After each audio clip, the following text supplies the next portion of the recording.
Então, pessoal, nós começamos hoje com a história das Cafe Racers.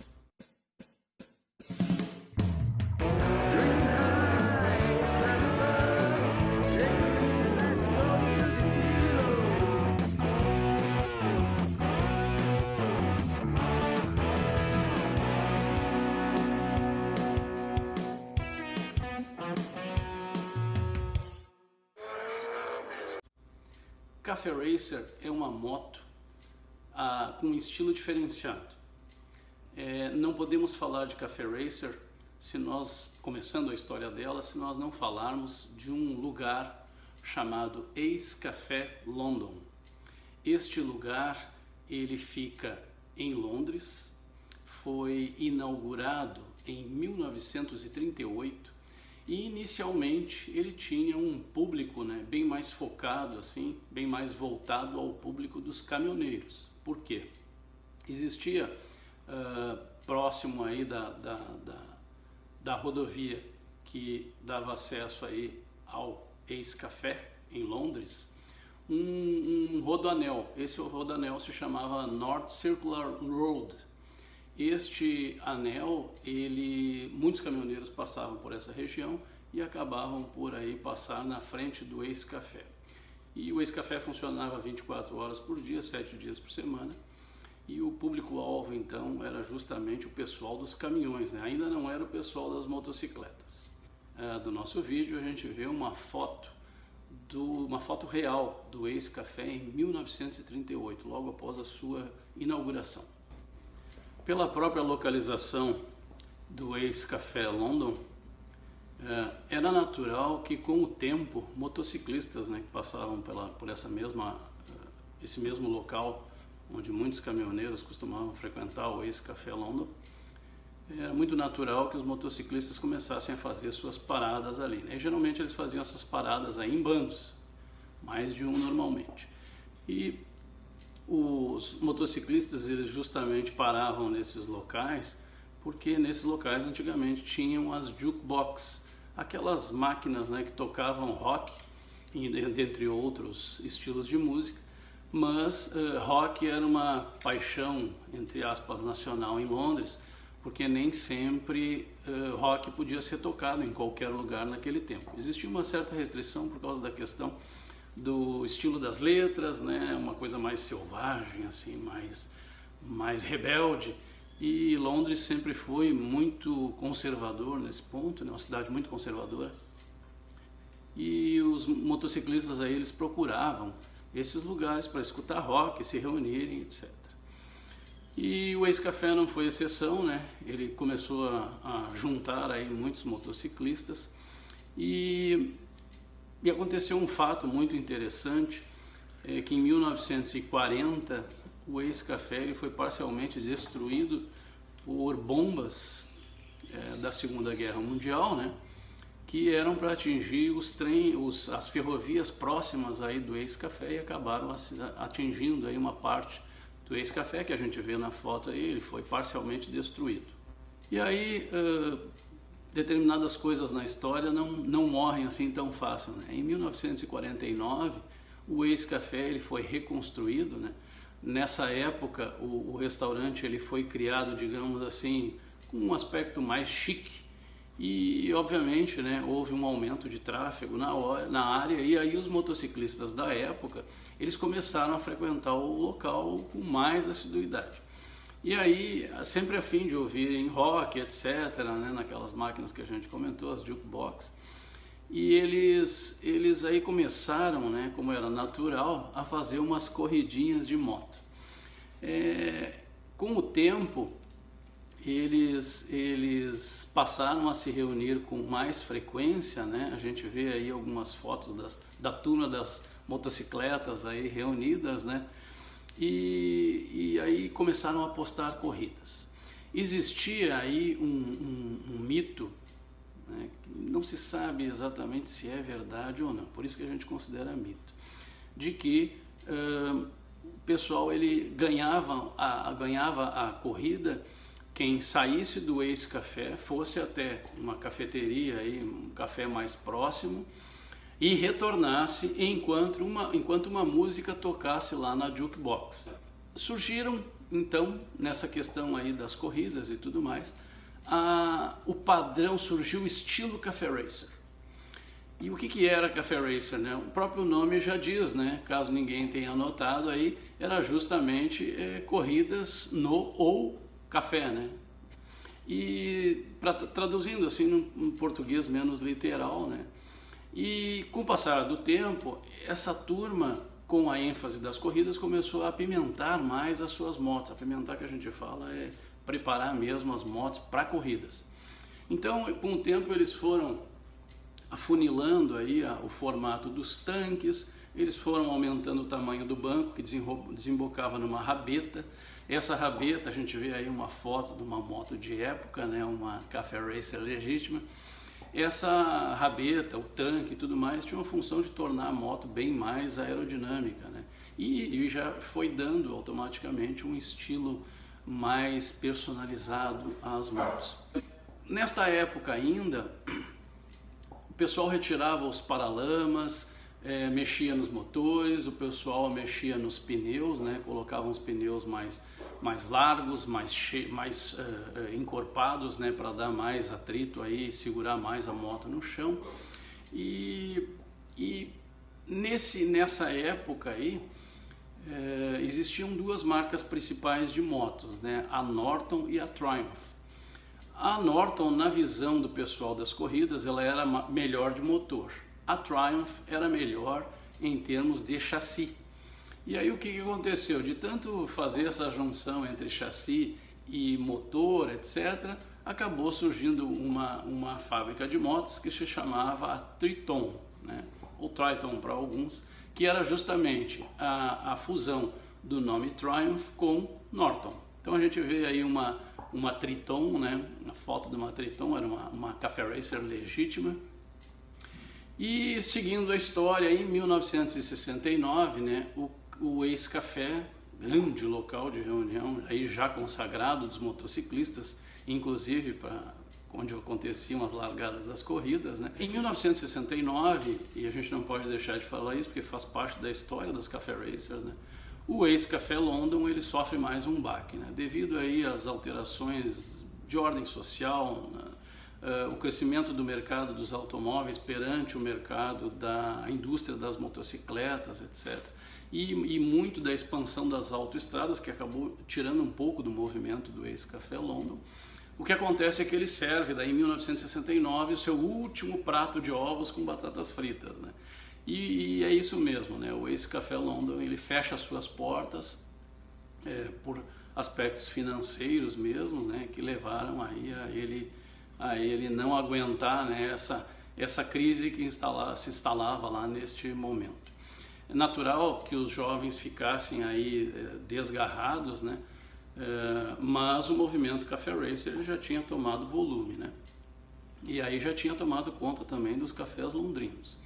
Alguns fatos aí interessantes sobre o Ex-Café, né, que foi esse tão importante berço, né, para o estilo Café Racer, foi que em 1993 o Ex-Café abre as portas novamente, né? Dessa vez sob a direção de um cara chamado Mark Willsmore.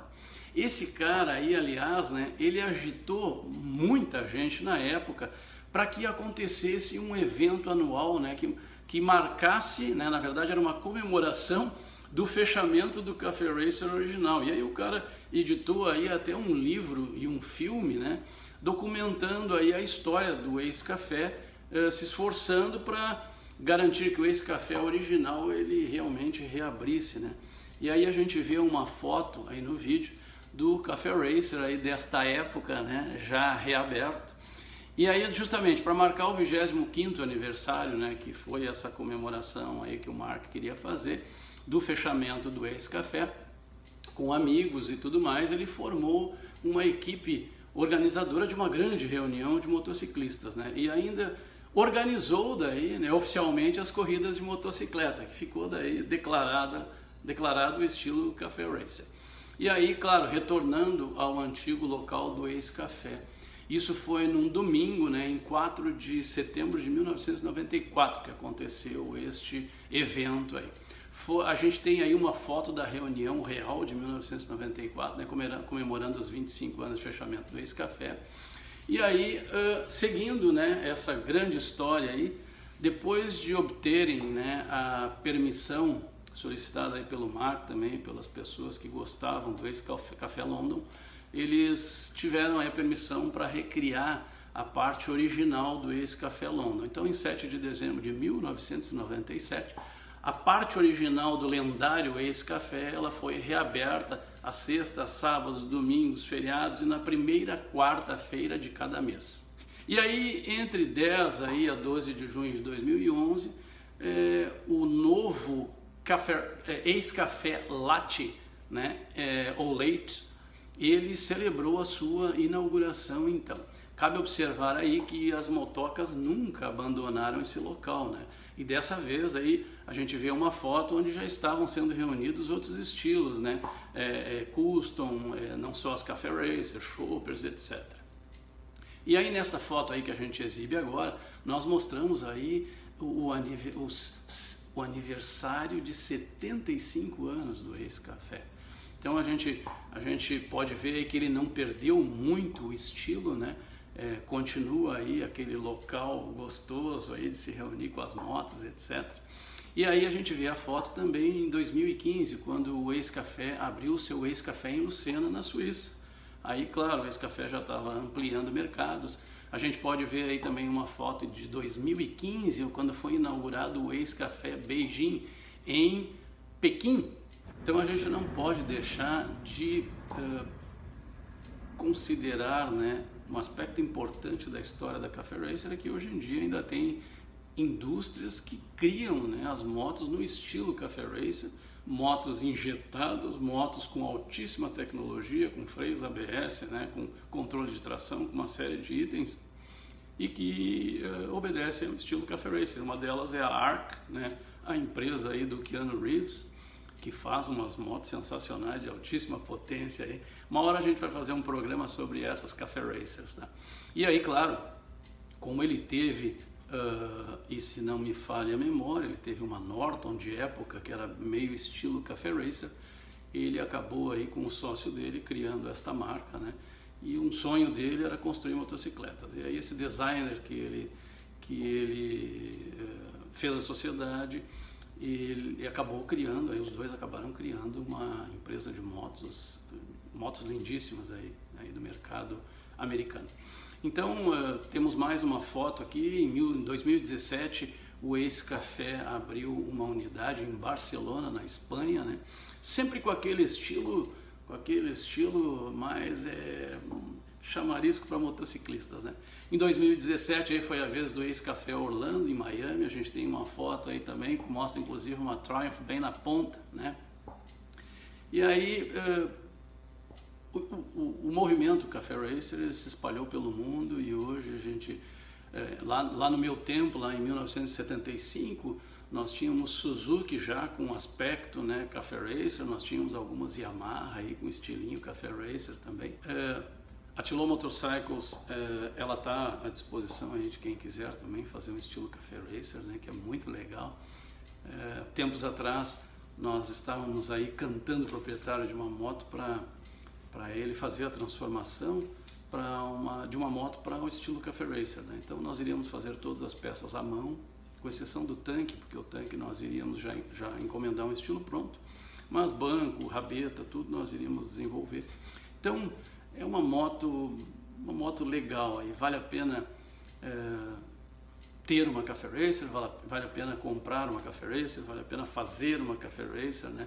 Nós estamos vendo aí que a legislação no Brasil para transformações de motos e customizações, ela deve mudar em seguida. Tem uma lei aí que já está quase aprovada no Congresso aí, então assim que ela passar a gente vai divulgar aí os detalhes dessa lei e isso vai facilitar muito para todos nós, né?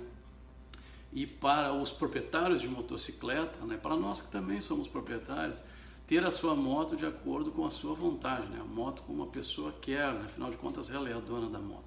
E o Brasil, ele era era fã, né, de o governo decide como é que a moto da gente vai ser. Não pode trocar espelho, não pode trocar guidão, não pode trocar banco, não pode trocar tanque, não pode trocar sinaleira, não pode trocar farol, não pode trocar os pneus, as rodas. Então, assim, em suma, a moto ela tem que conservar exatamente as mesmas características que ela tem de fábrica. E isso a gente sabe que está errado. Então, aguardando essa lei aí ser aprovada, isso aí vai movimentar muito do mercado das customizações, mercado motociclista, né? Vai gerar muitos empregos. Aí a gente sabe de muitas empresas que acabaram fechando as portas porque não podiam customizar motos, né? E muitas pessoas, elas cresceram, né? Aprenderam, sua vida foi em função da customização de motos. Então vamos torcer aí, né, pessoal, para que em breve aí a gente tenha liberdade absoluta para customizar motos. Obviamente a gente vai ter que passar a moto sempre pelo Inmetro, né? Mas a vantagem principal é que a gente não vai precisar solicitar autorização prévia. Claro que nós teremos que passar essas motos, né, por uma fiscalização do Inmetro, e aí até é bem louvável, né, para que não vão aí gambiarras para a rua, né, para que não ponham em risco a vida dos motociclistas nem das outras pessoas. Mas a grande vantagem é que não vai mais se precisar abrir um projeto junto ao Detran, né, um CRVA, para que aos poucos isso seja aprovado ou não, né, valores sejam pagos periodicamente ou não. A vantagem é que a gente vai desenvolver o projeto da moto e vai submeter à aprovação. Isso facilita bastante, né? Porque é melhor alguém aprovar um estilo de moto, aí uma modificação, uma customização, depois que uma moto foi feita, do que antes de se fazer a customização, né? Então é isso, pessoal. Esperamos aí que vocês tenham gostado, né? Tentamos aí trazer a história bem completa das Café Racers, e a próximo vídeo que sai na semana que vem é sobre as motos custom, esse estilo aí tão amado, né, por todos. Quando a gente fala em moto custom, a gente fala em um sentido bem amplo, né, porque existem vários segmentos aí de moto custom, e a gente vai buscar bastante informação aí para deixar vocês bem embasados. Até a próxima semana, pessoal. Agradecemos aí a companhia e qualquer coisa estamos à disposição de vocês. Obrigado e um grande abraço.